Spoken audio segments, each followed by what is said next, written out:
Rajila kennan ke dalota timna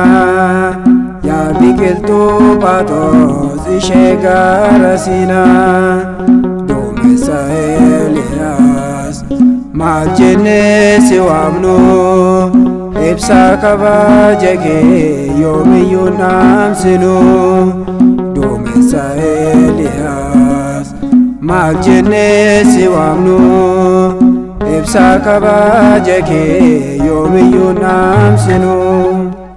rajila kennan kee dhaloota himna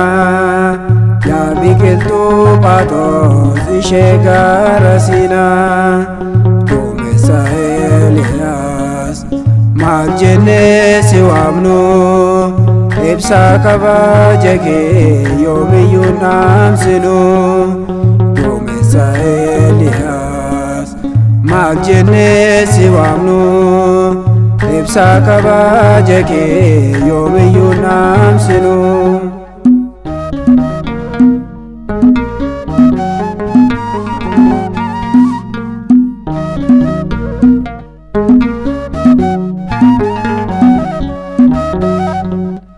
Kabani kennumu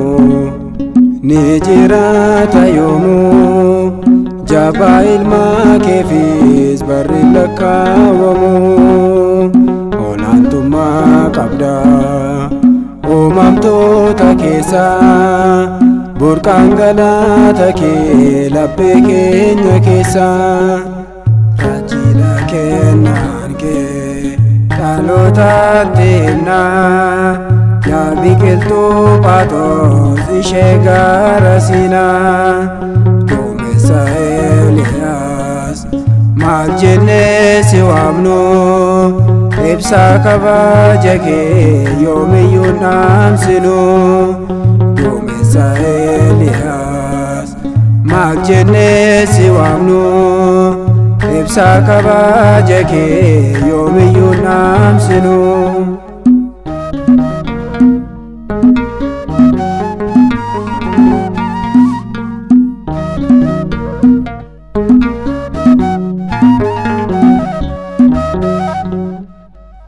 Golgeeffasidha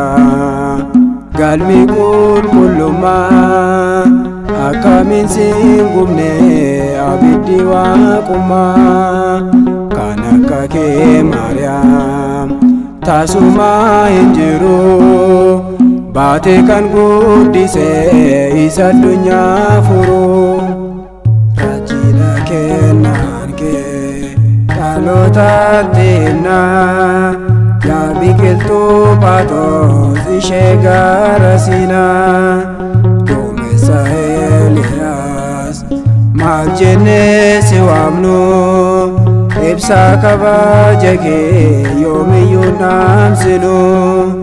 duumessa Eliyaas maal jennee si waamnu ibsa kabaja kee yoomiyyuu dhaamsinu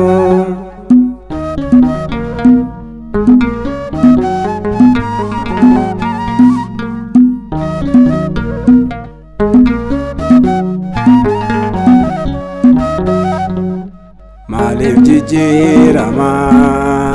dhugaan wangeelarraa haadha waaqayyootiin haadha namaa biraa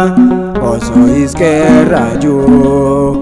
akkamiin jedhama mucaa biraan qabdu kan deesse gonkumaa rajila kennan kee dhaloota himna yaa biqiltu patos ishee garasina duumessa Eliyaas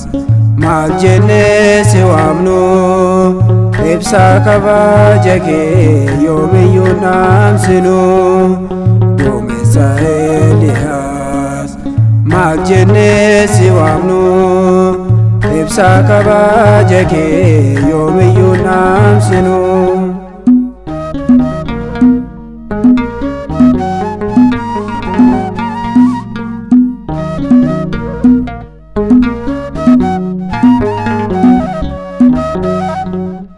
warri si cunqursaa gara kee ni dhufu yaa Tsiyoon jedhanii miila keetti kufu.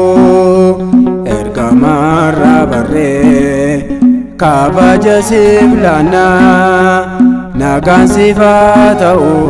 jennee si leellisna. raajii kennaan kee dhalootatti himnaa yaa biqiltuu Phaaxroos ishee gaara Siinaa. duumessa Eeliyaas maal jennee si waamnu ibsaa kabaja kee yoomiyyuu dhaamsinu. duumessa Eeliyaas maal jennee si waamnu ibsaa kabaja kee yoomiyyuu dhaamsinu. raajii kennaan kee dhalootatti himnaa yaa biqiltuu Phaaxroos ishee gaara Siinaa. duumessa Eeliyaas maal jennee si waamnu ibsaa kabaja kee yoomiyyuu dhaamsinu. duumessa Eeliyaas maal jennee si waamnu ibsaa kabaja kee yoomiyyuu dhaamsinu.